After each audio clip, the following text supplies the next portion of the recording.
ladies and gentlemen, boys and girls, children of all ages, it's me, the Ludio Double G, and welcome to this episode of I'm gonna review Lord of the Rings: The War of the Rohirrim. I'm wearing this awesome shirt that was given to me by the Sky Beast's girlfriend, whose username I don't remember in the comment section, but thank you very much. This is pretty sick. Needless to say, I love Lord of the Rings. Now, this movie I do not love. This movie, right off the bat, I'm just gonna tell you, fucking sucks. And I'm gonna give you a spoiler warning right now. If you want to watch the movie, I don't know why you would after listening to this, but go and watch it if you'd like. $20 to rent it apparently, which I did in fact pay. So yeah, let's get into it. So I'm not trying to discredit anybody who worked on this animation wise. First, I just want to say the animation is quite beautiful, actually. Other than some like weird moments where there's like some 3D animation that is kind of a little out of place a little bit, it looks really good. It sounds really good. Everything feels correct as far as like all of that work is concerned. It definitely feels not in the realm of Lord of the Rings, though. You know, like it definitely feels like this could have been cool if it wasn't a Lord of the Rings attached like thing, right? Because like I'm expecting a certain vibe and feel to it. And Peter Jackson, by the way, was executive producing on this, so there was that sort of direction involved there, I would say. It still doesn't feel completely right, you know? And you know, aside from the feel of it, story-wise, there are just things that straight up don't make sense, you know? Like, I think there's a few things I could forgive, right? Like, if it was just straight up good story, great. Fine, that's amazing. If you take a look at, like, The Hobbit versus the trilogy, they are very separate stories in very different times of Middle-earth, but they still feel very connected, right? For a lot of reasons. First being that Tolkien actually wrote those.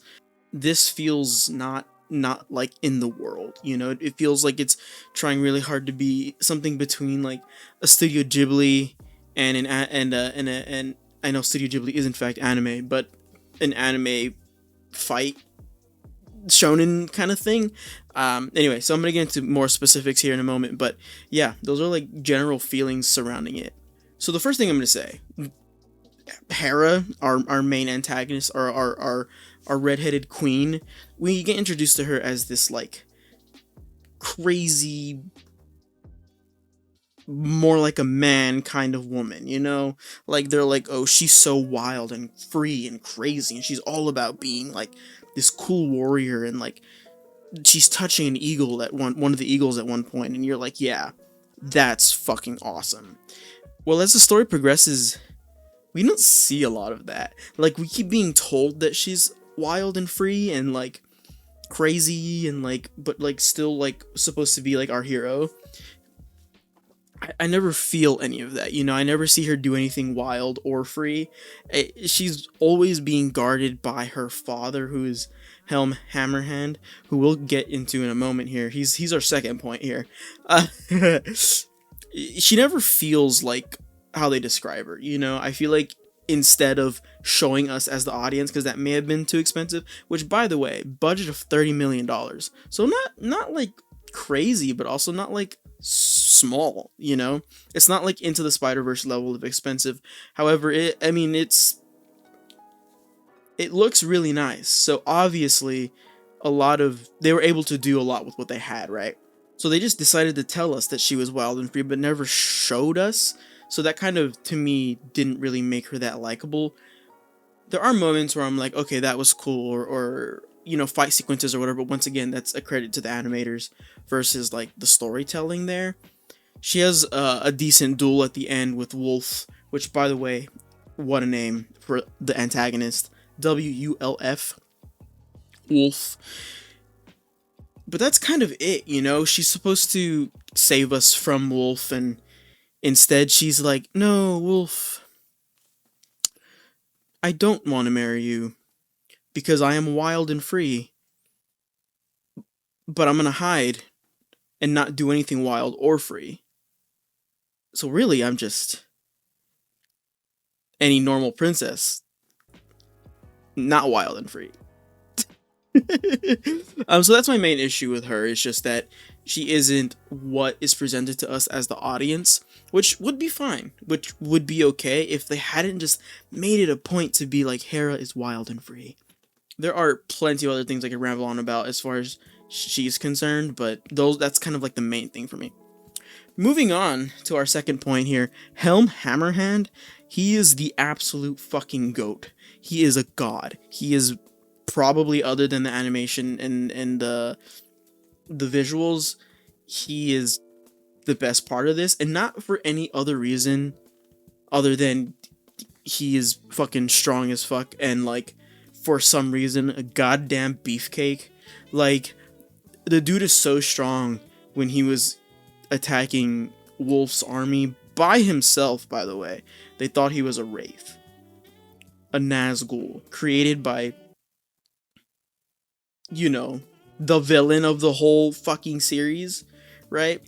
He's not, obviously, right? But like, if that's a testament to his strength, and there's a moment in the I'm just like, there's just a moment at the end kind of where he dies, and I know I said spoilers, but spoilers, right? Where he has a whole like Whitebeard One Piece moment where he's like, I will not fall on my back, and he's holding back the Wolf's army at the doors of Helm's Deep, which, by the way, is not called Helm's Deep at this point in time. You'll understand here in a moment. And instead of falling back and dying, he freezes to death, but he's frozen, standing up straight. It would have been really fucking cool if not for some of the other stupid things that happened with him. So, like I said, he's cool, but for no reason, it just kind of feels like. And so one of the things that I'm talking about when I say some other stupid shit happened, so obviously he's supposed to be the king of Rohan. Anybody who doesn't know Lord of the Rings, he's a big deal, right? And so they fight Wolf's army. Also, Wolf's dad, the whole reason why Wolf is trying to kill the king of Rohan is because his dad was loyal to the king of Rohan, and then his dad was, Big Belly Boy was like, hey, Wolf, marry Hera, and then the dad was like, no, dog, not happening. How about we go outside and fight? Well, this absolute beefcake of a man, fucking Helm Hammerhand, punched him in the face once, and the dude died. What? There's supposed to be a battle-hardened, like, you know, leader of his people, right? In I can't even remember the dad's fucking name at this point. Helm Hammerhand just punched him once and he died, and that's how the story begins. So, coming back to the whole thing, so Wolf, some years later, comes back and is fighting them, and they have to retreat to what we know as Helm's Deep, right? And so he captures the sons, because there are two sons in addition to Hera, who's our main character. One of them dies in battle, which, okay, fine, whatever. One of them dies early. It is what it is, you know. Well, then the second one is like, hey, I'm going to hold these people back. Y'all keep going because my horse sucks. Weird situation, by the way. We're not going to get into that. We don't got time for that, but weird. So, then they drag him back to Helm's Deep. The wolf does, by the way. And so he's like, I'm gonna kill your son so you can suffer like I did because you punched my father once and he died. And when the camera pans to the top of Helm's Deep here, of the walls, and there's some archers. There are two men on the ground. One is Wolf, one is his general Targ, and the other is the prince. The archers don't even have bows drawn, and he's like, I'm gonna kill your son. And the archers are like, oh, what do we do? And the king is like, what are we gonna do? When there's a whole fucking legion of archers all the way around staring at them. Bows not even drawn. I could understand if people are like, hey, I get why they didn't, like, shoot him. The knife would have gone first. Sure. at least have them drawn. Like it just felt really like the stakes just weren't there the entire time. And so Helm is like obviously all crazy about it. He's like, my boy, that sort of thing. But it just he just fucking kills him. And then you're like, okay, so there are stakes. Like, you're showing us there are stakes here, but they're just like really well done stakes. Like, there's no. It's like eating a catcher's mitt. We're not savoring the medium rare steak. You know what I mean? Like, we didn't have deaths at pivotal points that I cared about, because I don't care about this prince, right? I mean, the first one, sure, I can forgive that, but there's two, so you have two chances to make me care about the prince, and neither time did I care. So that's my other issue with Helm, and there's so much more to talk about with him, but for the most part, he's a beef fucking cake and makes weird decisions as a king. So my third and final point here, I've talked a lot about like two specific characters, right? Now I kind of want to dive a little deeper into like the narrative here. So we, as a conglomerate of Lord of the Rings lovers, know of Rohan, right? We have a very deep connection with Rohan. So kind of back to Helm a little bit, because he is the king. As Wolf is starting to attack this Rohan, right? His nephew, who ends up being a pivotal character towards the end, is like, yo, uncle, we should probably ask for help from Gondor. They'll come to our aid because, like, it's pretty bad, right? Like, this is not good. Well, the Helm was like, I will not do that.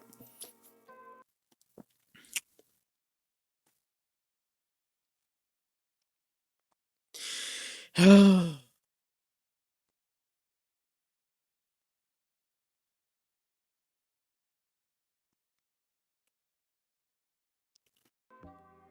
banishes his nephew for even thinking of asking, potentially, Gondor for help. Are you fucking kidding me? And the nephew's like, uncle, you'll have my sword no matter what. I'll do as the king demands. I will leave. I'm banished or whatever. It's fucking ridiculous. Like, there are so many times throughout this story where you're like, that was a terrible decision. That was a terrible decision. That was a terrible decision. Which, like, okay. If he's written that way, and this is another situation where kind of like Hera, where he's meant to be this like self-righteous, fucking awesome king who is not human, but is making very human mistakes, I would have found it a lot more interesting if he did everything right and still lost, right? But like, of course he's gonna fucking lose. Like, he didn't ask for help. He also like banished Wolf instead of like trying to like cater to him. He felt bad about it. He's like, yo, it was an accident. I didn't mean to kill him. Which, the punching thing is fucking stupid.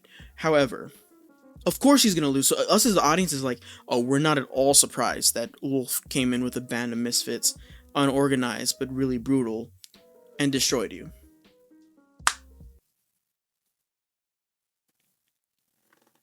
Yeah! Anyways, I'm gonna give this like a solid 4 out of 10. And like 3 of those points go to visuals, because like the animation looks really good and it's really pretty and the soundtrack is good and all of those things. But the one extra point is because Helm Hammerhand is fucking cool, and he scratches that like boy brain itch that I want for, a character. But other than that, it's just absolute dog water. Don't waste your $20 like I did. Also, honorable mention, this cast of actors, their accents changed so much. It was kind of distracting. Especially Wolf's actor. I think, and I don't necessarily blame the actors. I more blame, like, the direction and, like, whatever dialect coach they had, because at one point he was, like, Scottish, but then, like, an American accent popped out, but then, like, a British accent popped out, and it was different from when he was a kid to when he was an adult as well, because there's, like, a flashback. So, like, there's an honorable mention for you there. It super took me out of it, man. Super took me out of it. Anyways, see ya.